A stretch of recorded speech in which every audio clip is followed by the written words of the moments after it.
Good morning. I'm Sharon Alterman, and I have the privilege to interview Mr. Irving Laker for our Leonard and Simon's Oral History Project. Irving, it's a pleasure to speak with you this morning, and today is September the 21st, in the year is 2005. Do we have your permission to use your words and thoughts for the historic record? Yes, you do. Thank you very much. And we know that you have a lot to say about your own involvement in this community and your family's involvement. And we're going to start right at the beginning. When and where were you born? I was born in Detroit, Michigan, at Women's Hospital in 1928, February 7th. And who were your parents? My father is Harry I. Laker and my mother was Sarah Laker of blessed memory. What do you know about their background? When did they come to this country? My father came he came first to the Canada, and his grandfather brought my father and a brother to Windsor, Ontario, where they resided. And then the grandfather went back and brought all the other family. And as a result, my dad started working as a young man in Windsor, and I remember him telling me that he went to work for a fish company, and as a result he was able to earn a few dollars, and he'd come across to Detroit, and my mother was here. She came, I think, as a young lady with her family, and I think she was 12 years old. My father was engaged when he met my mother. My mother always says that it's interesting because he was in, my dad used to say she was engaged also to the Shamasazine. So it was always a story that they used over the years of their marriage, which lasted 58 years. The beauty of it is that my dad came across and went to work for Wolf Sanitary Wiping Cloth Company, and he took my mother out. He was 16, and then he became 17. My mother was 15, and they got married. She was 16 years of age, and my dad was 17. I was born a year later, so not only was we had young parents, and my mother used to say, and she had eventually 3 children, she raised 4 children because my father was so young, so she spent her time saying how much she did when she trained him, because at a young man of 16, 17 years of age, he certainly had not settled down the way. She was much more stable with it. So it was always a humorous incident throughout the years of their marriage. I have 2 brothers. My brother, one is Dr. Jerry Laker, who became a dentist, and a younger brother, Marty Laker. We're all graduates of the University of Michigan. I came out of the business school. My brother Jerry became a dentist, of course, and he's still practicing. And my brother Martin Laker was in literature, but he eventually came into the family business, and we had the advantage of spending a great deal of time with my father during the working years. So it was a wonderful, wonderful experience. And my mother was always at my dad's side to make sure that he, as I indicated, that she used to warn him when he ever went to a meeting or he went to speak somewhere or do something. She said, behave yourself, because she wanted to be proud of him and make sure that he didn't get hot and bothered under the collar. They were very active in the Pinsker Progressive organization on Landsmannschaft. That is still active, and they spent a wonderful number of years in promoting different kinds of charity events, as well as participating.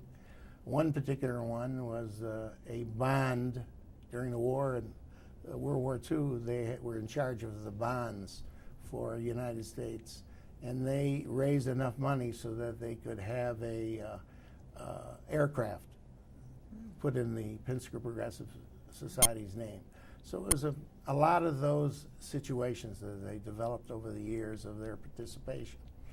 And we were very proud of the things that my father and mother did.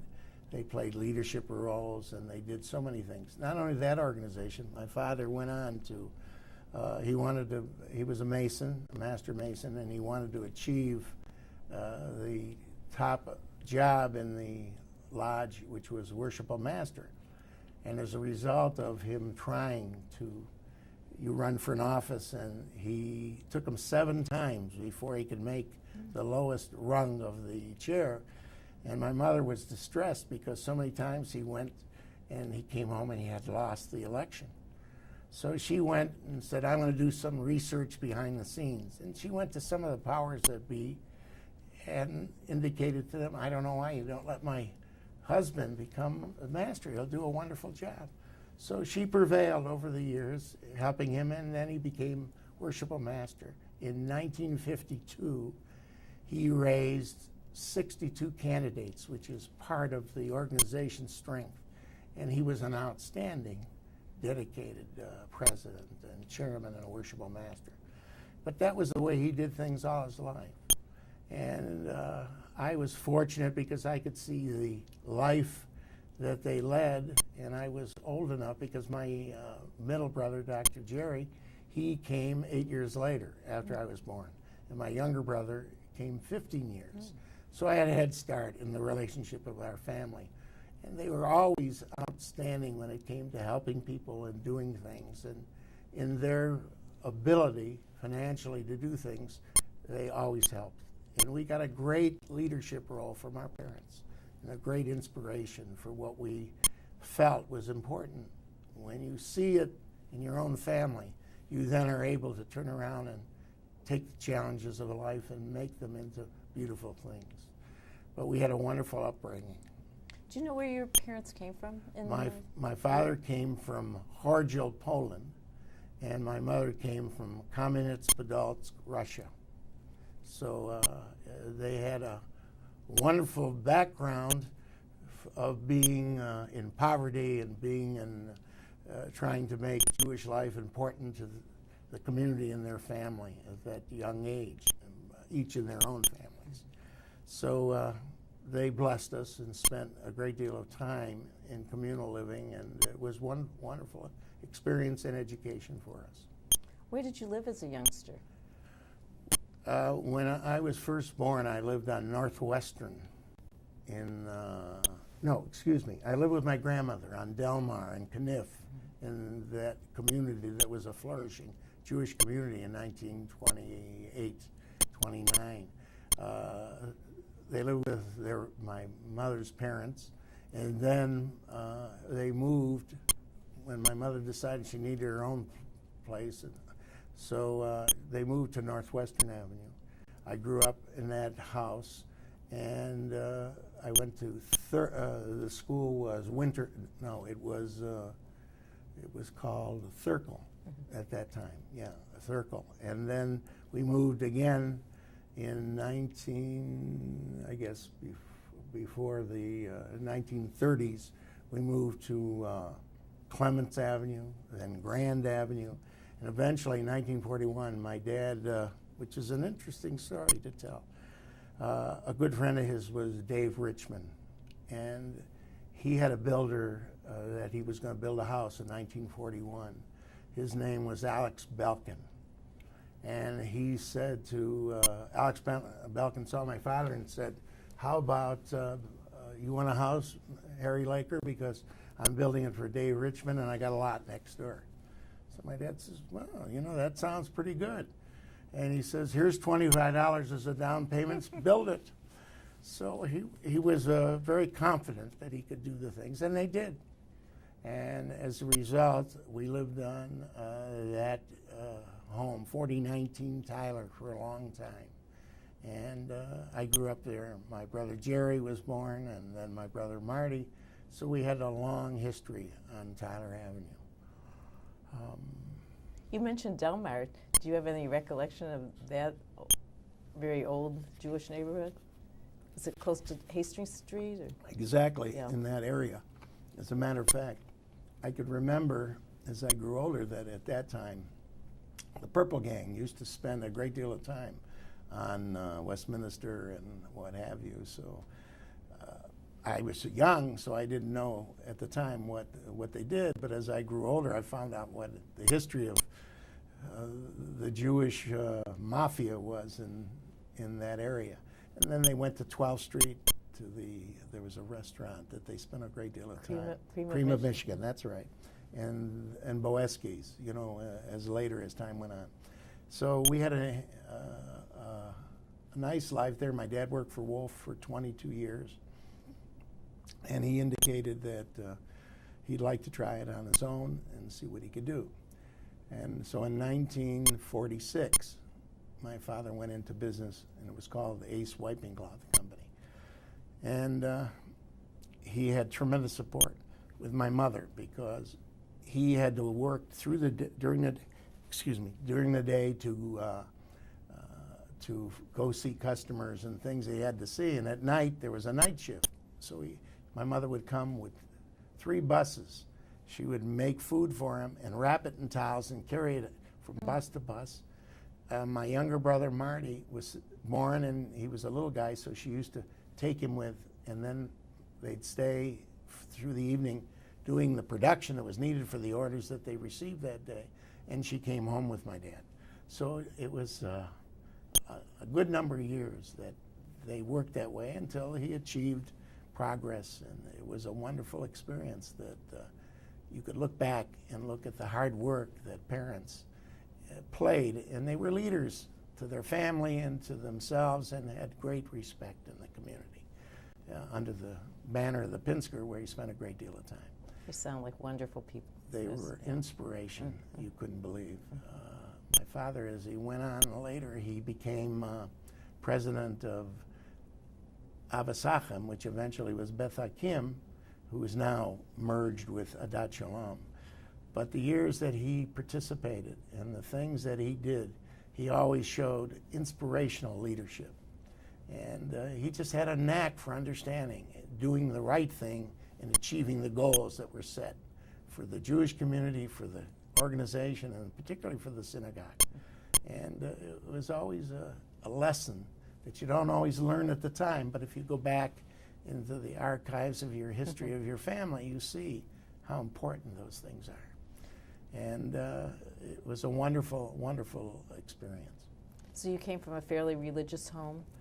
Yes, they kept kosher, and my dad became conservative, and as he went into synagogue life, and they practiced, the kashrus, and they practiced going to shul, and they did many, many things together that enabled to be an inspiration to our family and showed the importance of what family life means and how it reflects on your children. And I had a great understanding of what they were trying to do. Sometimes it took me a lot longer to learn it, but and during the course of those years, he was developing his business. I was at the University of Michigan in 1950. I went in and I wanted to be a football coach. And when my dad went in business in 1946, I played football for University of Michigan in 1947, 48, and then I injured my knee, and I said at that time I would go into the family business by invitation. So it worked out very well. The business has flourished, and my dad died in 1986. My brother and I, the younger one, Marty Laker, continued the business, and it's still in existence for 58 years. Beautiful story of your family business history. Let's talk a little bit more about you. As a youth, where did you go to high school, and what were your interests? I went to Central High School and was active in sports, and as a result, my learning was deficient in some of the grades that it needed to go on to college. But I had a friend of mine, Byron Lasky. He was probably one of the inspirational people I met because he had such conviction and such desire and drive. My father and Byron Lasky are the two most people that I said, they when they made up their mind to do something, they would do it. He went to Albion College, and as a result, he wanted me to come with him to Albion. And I said, no, I'm not going to come. I went to Highland Park Junior College because I wanted to go to the University of Michigan. So I achieved the grade so I could transfer and spend my time. And then he left Albion and came with me to Michigan. So we had a great deal of friendship. We were living way out 1111 Washington Avenue in Ann Arbor in the first year we were there. And another friend of mine, Howard Passman, came. He went to school that year with us and lived with us. And eventually he dropped out. He wanted to go back home. And he went into his father's business. But I stayed 4 years, graduated in business school, and then every holiday, every summer, I spent my time with my father in doing the work that was started grassroots, driving trucks, making bales, doing whatever is necessary to accomplish the learning of the experience. And I always used to say to my father as I grew into the business, you give me a lot more freedom and a lot more leeway to make decisions. And if you were my son, I wouldn't give you that much authority. So, but he was a great teacher, and it was a great learning lesson because he had so much drive to accomplish things. There was no such thing. His words are always to me, there's yes and there's no, but no means maybe, not no. So everything you achieve is maybe you can accomplish it if you put the time and effort. So it was a great lesson that he taught. And seeing my father and mother working together constantly, she would come down and spend time, and eventually my father gave her a job of signing checks so that she could be on the payroll and have a Social Security when she reached a certain age she could apply. So there was always a recognition of their togetherness and their preservation of family life and the meaning of it, and the dedication that they needed to make their sons achieve goals in education. My mother was so strong because when my father was a working man, she used to say, you're going to go to school and you're going to go to college and there's everything we got it'll take. And she would borrow money, and I remember her words. The Morris Plan was active in those days. And what she would do in her private life, as she wasn't with my father, she would, a wonderful cook. She was outstanding. And she prepared foods and then sold it. My dad's mother, when he came from Windsor, my dad's mother, the father died at a very young age. The mother became the cateress at Shar Shemayan Synagogue as well as the community. So she made wonderful food and people admired it and they hired her and what have you. My mother used to say to me, you have a nice grandmother, but I can't stand her cooking. So it was always a tug of war between the grandma and my mother. One of the stories that it was hysterical. My grandmother was very much interested in bingo. And the daughter-in-laws, she had, 5 sons and 4 daughters. So they used to call her all the time, and she loved bingo. So when she got on the phone and she was talking to one of the daughter-in-laws, she says, I have to hang up now because the extension is ringing. And what she really wanted to do is to go to the bingo, so she didn't have time for them. And we had many, many stories of going over to Canada, visiting with a family, and going on picnics and doing things because they had a very active type young guys and brothers and sisters. So there was always activity. And they had a close family. And as time went on, we spent a great deal of time visiting the family members all the time. That was important to my mother, that you know your family and be responsive. My mother had 3 brothers and 2 sisters. One of the brothers didn't come to Canada. He was older, and he went to Brazil. And they communicated for a while when my dad helped try to reach him, and then they lost contact. And then her 2 sisters were here. One passed away in the last 10 years. The other one, Aunt Clara, is still vibrant and still pretty good at 94 years of age. And her daughter lives with her and also works with us and enables her to take care of her mother in a way that is wonderful. A great admiration for the care and the understanding. But that was, again, a teaching of my mother. She always used to say, you got to learn how to take care of yourself. You got to learn how to take care of, so you'd have opportunities to raise your children the right way.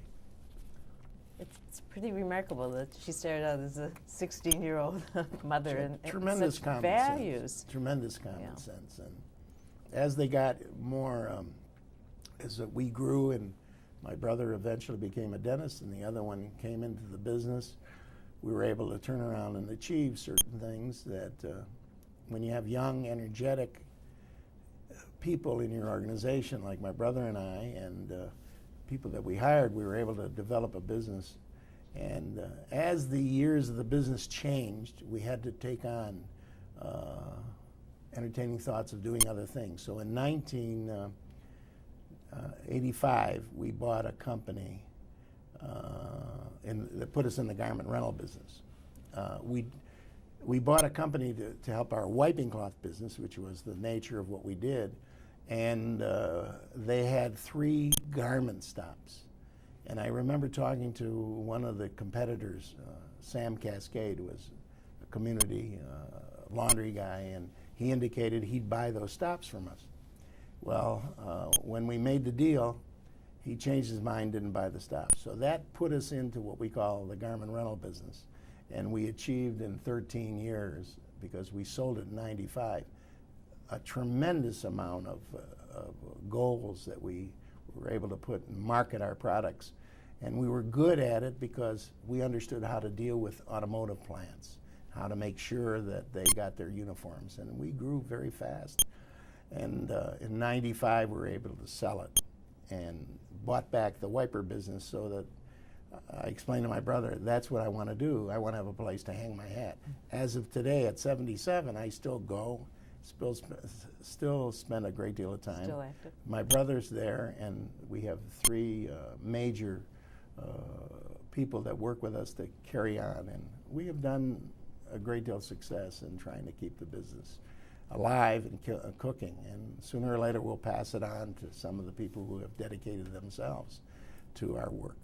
I have a daughter that came. She was in art school. She graduated from Michigan State, and she tried to get a job, and she worked for a couple schools and did some wonderful things in artwork. And then she said, Dad, I can't get another job or what have you. I want to come in and work with you. So come on in. And so as a result, Andrea Laker came into the business and does a remarkable job of selling. Let's go back a little and talk. Sure. First of all, I'd like to ask you about your own religious education, because obviously the values you learned at home really set you on the right path. But did you have any formal religious education? My mother hired a rabbi. I went to regular school, and then in the afternoon he would come.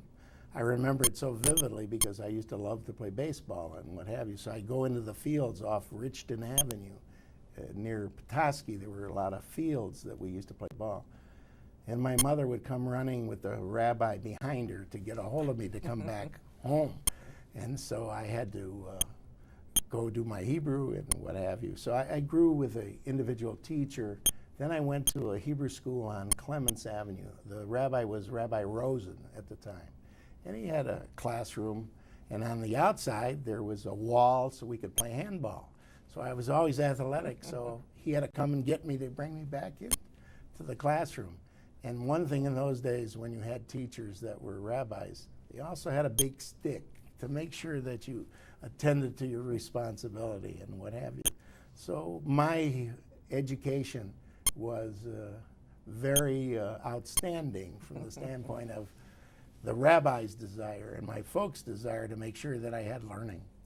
But as I went further and I could see the value, I was a member of Beth Hakim with my father, and at the time I said, I got to go to, because of the children, I wanted to get them educated at the Shart Tzedek Hebrew School.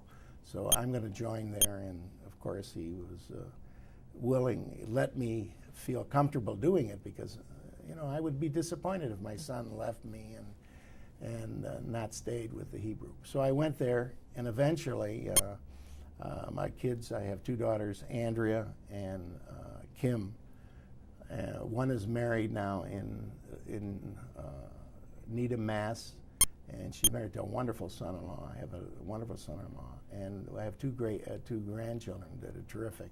One is he's 20 years old. He's at Penn State, and the other one is very athletic and in Needham High. He plays football, plays basketball. He's a jock right through and through, and a good student. And my other daughter, Andrea, was married, and she had a son, and got divorced, and then she remarried and got divorced again, and then she's raising my youngest grandson. His name is Josh, and he went to Hillel for 8 years, and he was a wonderful student, but he also was he loved basketball, so he was for several years he played at Hillel in the basketball team and was a pretty good athlete.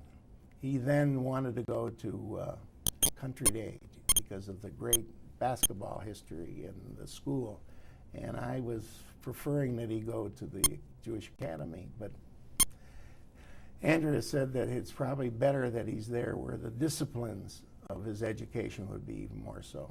And she was right. The classroom sizes are smaller. And then he became, last year, he was the point guard in the 9th grade for Detroit Country Day, which was quite an achievement.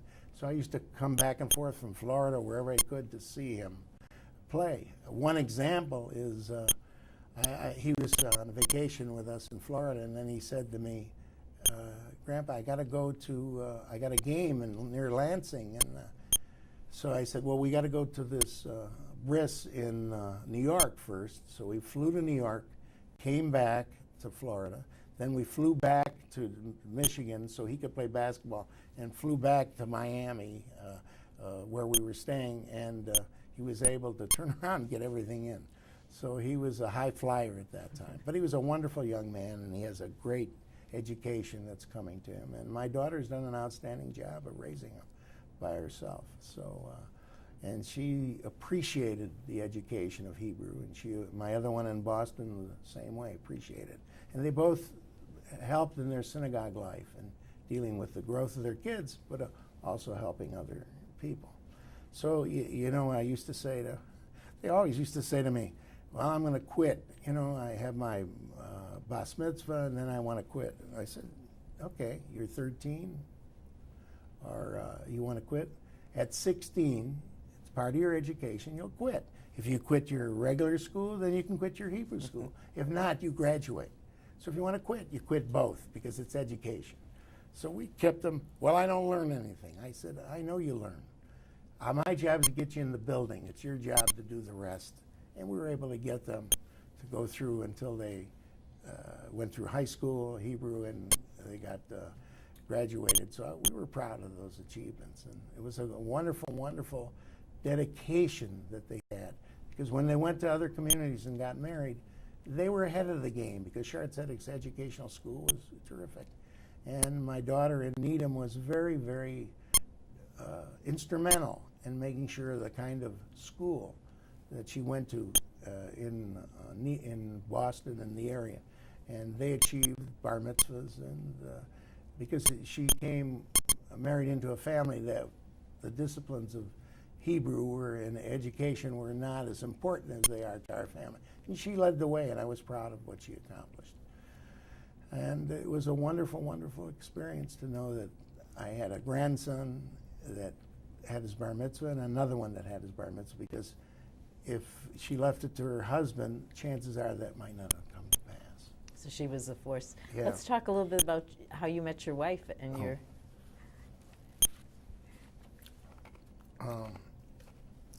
Let's see. We're married 52 years. Mazel tov. It's hard to believe where the time went. We got married in 1953, April 15th. And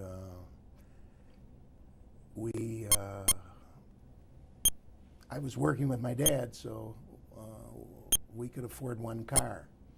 So we got a car, and she was able to, when she would borrow the car, I would work and achieve those things that we had to do and she would go and take the children. We lived in Highland Park, in Palmer Park, I think. And as a result, she was able to wheel the kids and do the things she had to do in shopping, because she didn't have the available the car, because our needs were different at that time, and we had a growing business, so not everything was available to you in the monetary way. And it was a struggle, but as you struggle, you achieve. And as you struggle, you learn. And it was a great learning experience for my wife and I. Our children were born, and we made sure that they had a wonderful education, because my father and mother were so instrumental. I remember as we grew up, my dad used to go on the road. He'd go to Lansing and go to Muskegon or Grand Rapids, so he says, I'm taking the kids with me. They were during the summers where they were young. So he would take them out to dinner at night.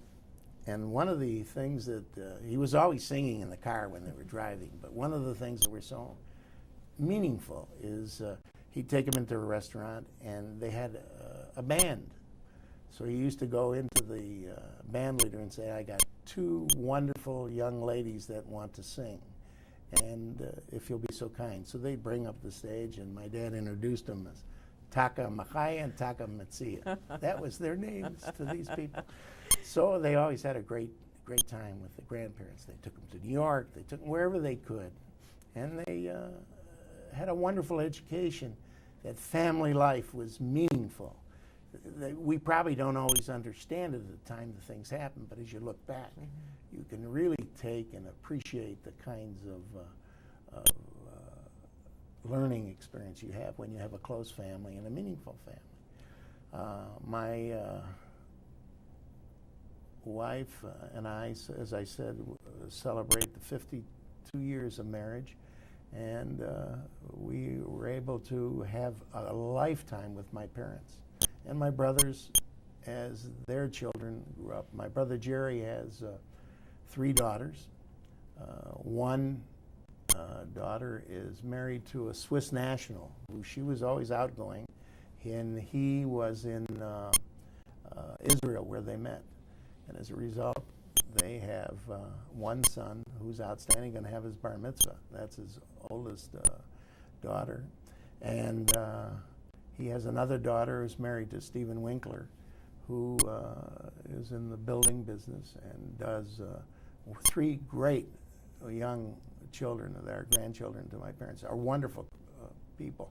The older one now is at the University of Michigan, and the other 2 are just wonderful guys, and both in their education and what they achieved. My younger brother, Marty, had a daughter and 2 sons. The daughter married to Tyler Smith, who is a computer genius and has spent time in developing a type of business like eBay and selling products, and is very successful with it so far. And she has 1 son and 1 on the way. She had a misfortune. She had a baby, and they lost it, and it's buried at Shar Tzedek in the family plot. Because my father and mother are there, and I used to tell my brother, don't worry, your mother and father is watching out for that little baby.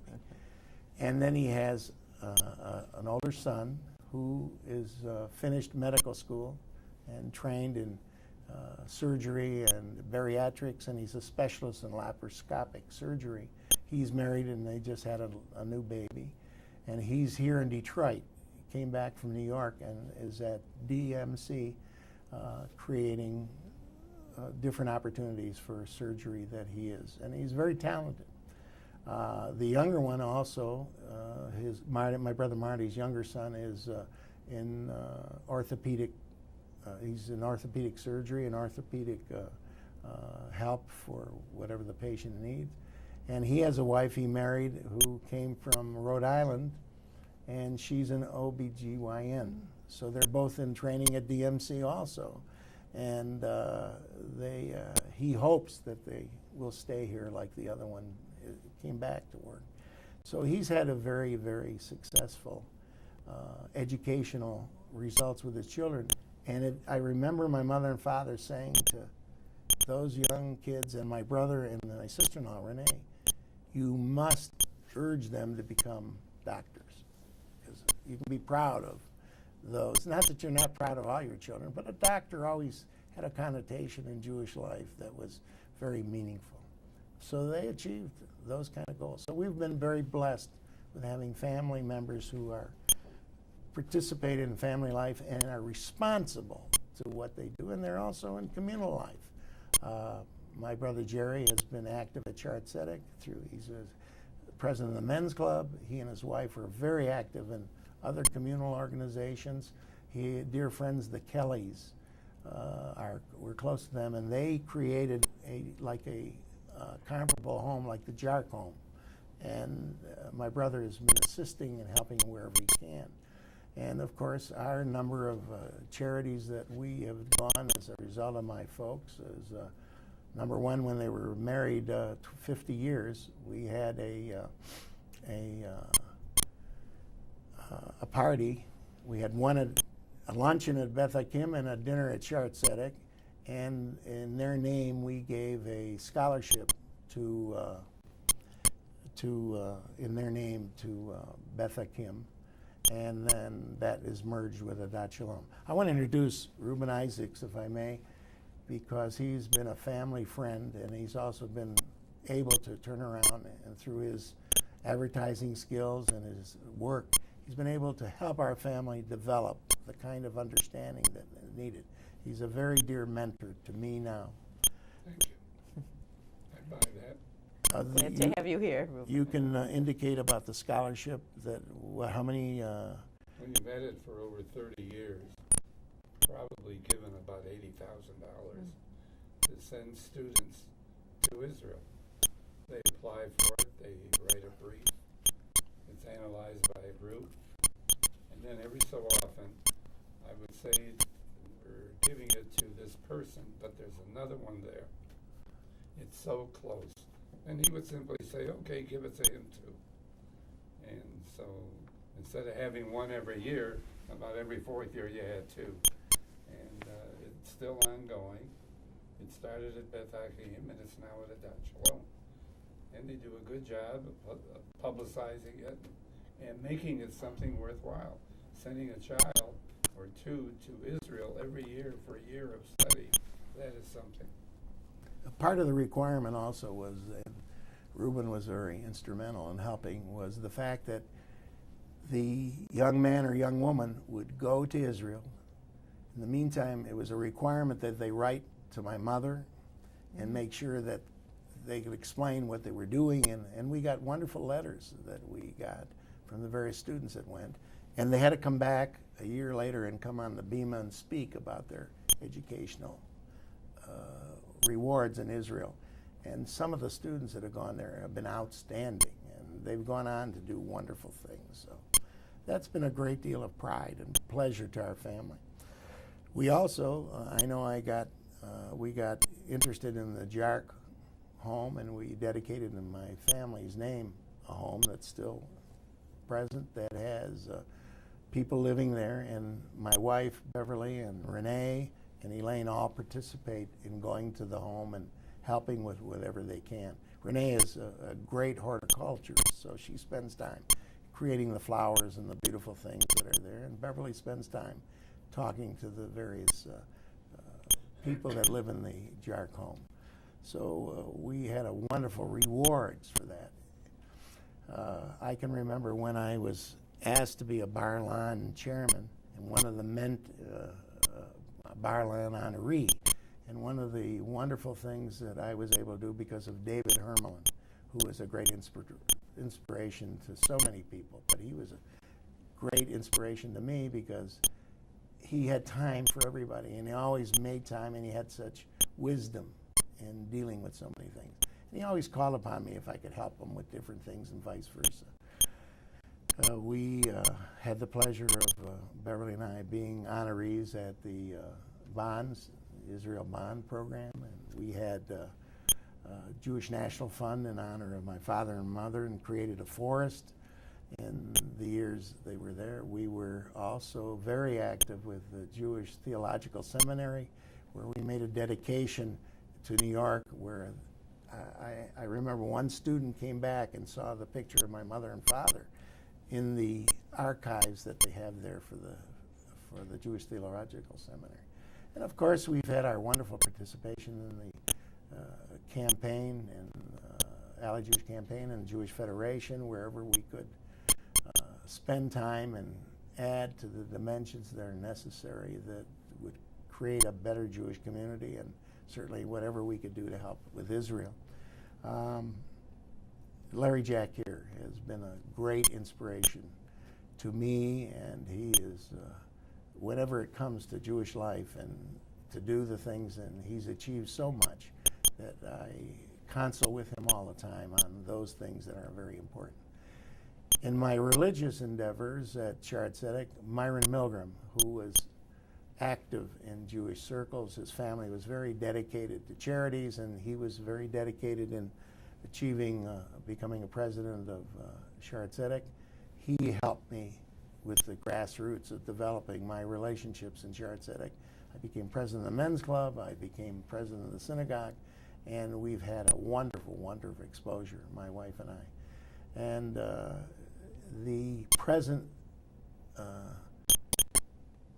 officers of Shaare Tzedek and the new cantor they just brought on, our family has taken on a achievement to help support him to develop the program that's needed for what we want to do at Shaare Tzedek. So we're very inspired by that. So I've had great mentors and great people that have been able to turn around and give us the guidance that we need. But it started with the family, and it started with sharing all these things with my family. Besides the growth of my brother, Dr. Jerry Laker at Shaare Tzedek, my sister-in-law Renee and my brother Marty went to Temple Israel, and they took on a project of their siddur. It was their personal joy to help the rabbi, Yudwab, develop that, and it's the present siddur that they use for their services on weekdays as well as Shabbos. And it was a pleasure that I could see that if my dad and mother were alive, they could appreciate the kind of education they gave all of us, and they became an achiever in their own right. So if you're lucky enough to have that, and I'm proud of that you're able to turn around and have a brother and sister-in-law and another brother and sister-in-law that are active in Jewish life because of the learning experience with our parents. When you can pass that on, you've then done the legacy that you'd like to do, and they did it. They made sure that everything achieved at a high level for what they wanted for their children and grandchildren. And so far, everybody has participated in a major role in trying to do things. My brother Jerry has a daughter who went to Alaska, and she got married to a Jewish young man in Alaska, in Fairbanks.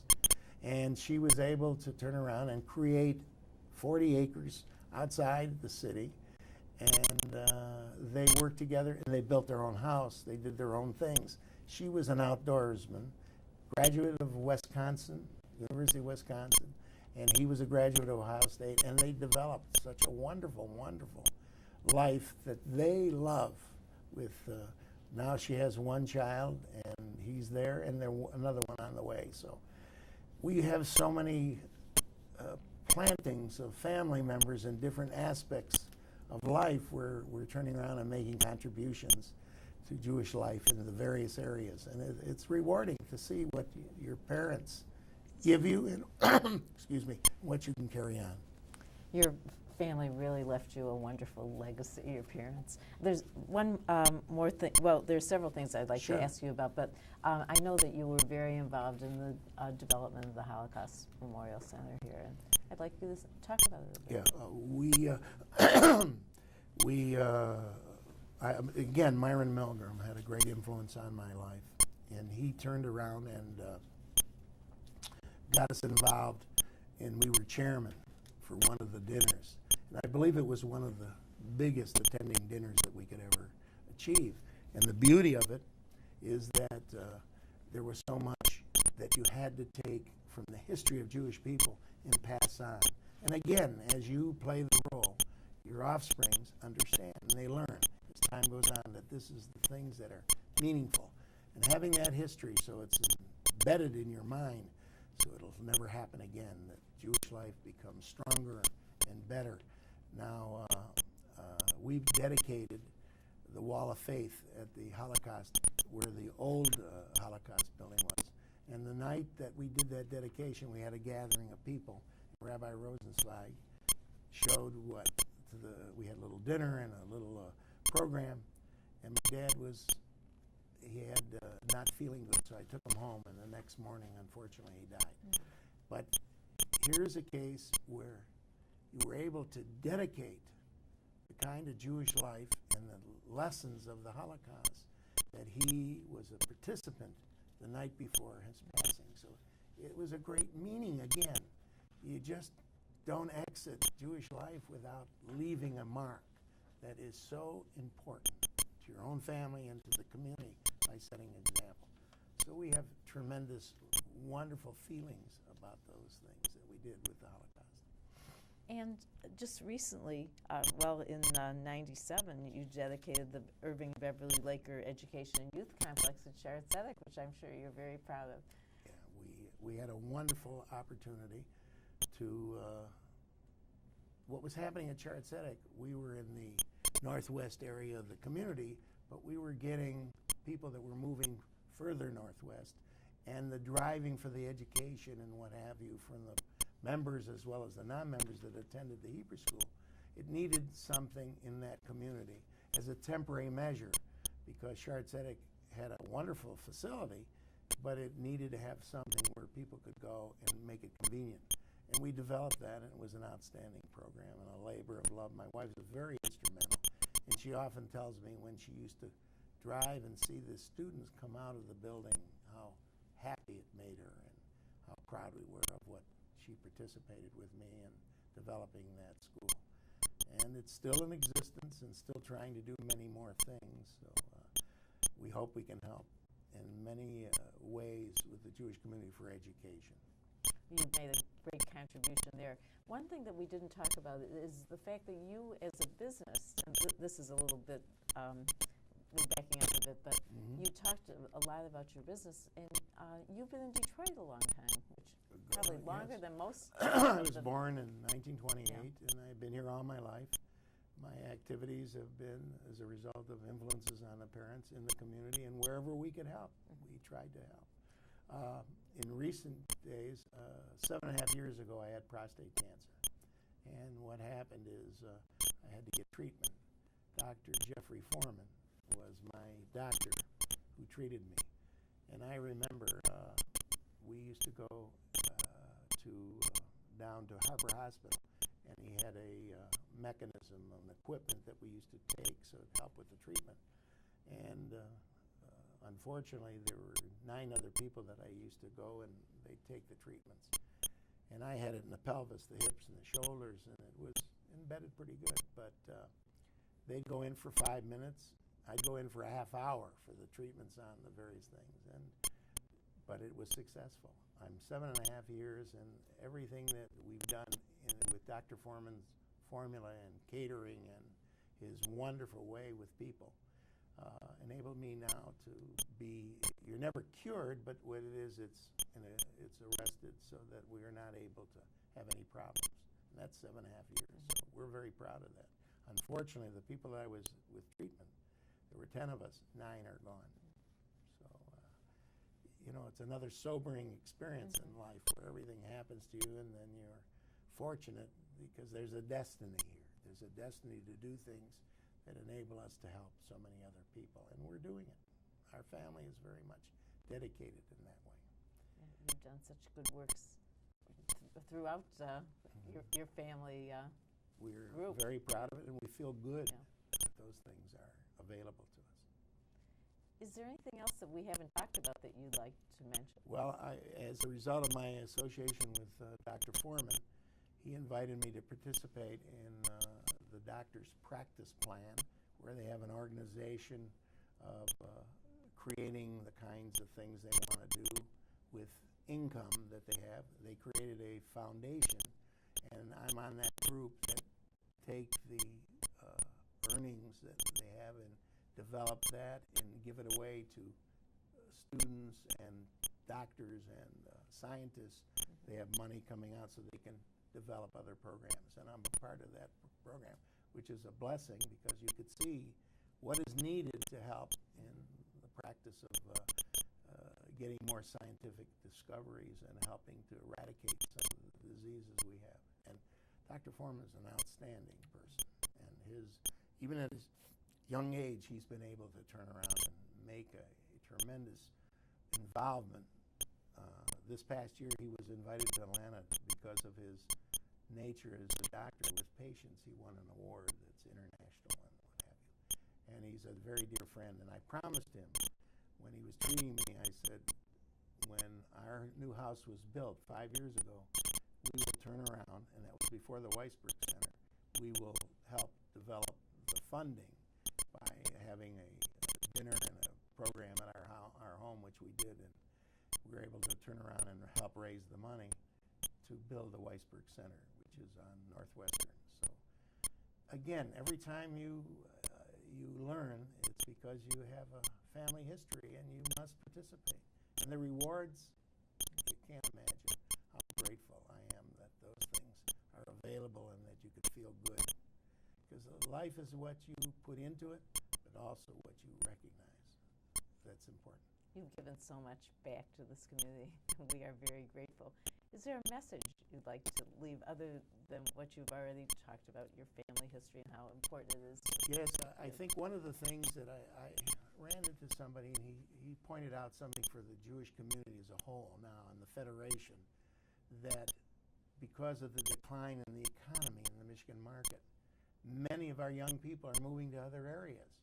And his thoughts, and he echoed to me and said that if we could create more opportunities through the Federation for young people so that they don't leave the community, I think that would fortify what we have to do, because if everybody takes off and goes to other places and we don't create that kind of stopgap to make it more meaningful to stay in Detroit, because there are opportunities. And I think through Federation there's a lot of things could be developed that way. And that way you retain the people that will participate for the future. So that's a project that needs a lot of attention, because we're losing so many young people to other areas of the community, other areas of the country. That is very important. I agree. Ruben, is there anything that we missed that you'd like to talk about? No, I just have little things. I don't think it's appropriate here. Okay. Well, then we're going to come to the end of our tape, and it's certainly been a pleasure speaking with you. Well, Thank you so much. I'm so happy that I got invited to participate, because you store so many wonderful feelings, and if you can echo them, and in any way that this helps others get inspired to do things, then the purpose is served. Thank you. Your family really is an inspiration for this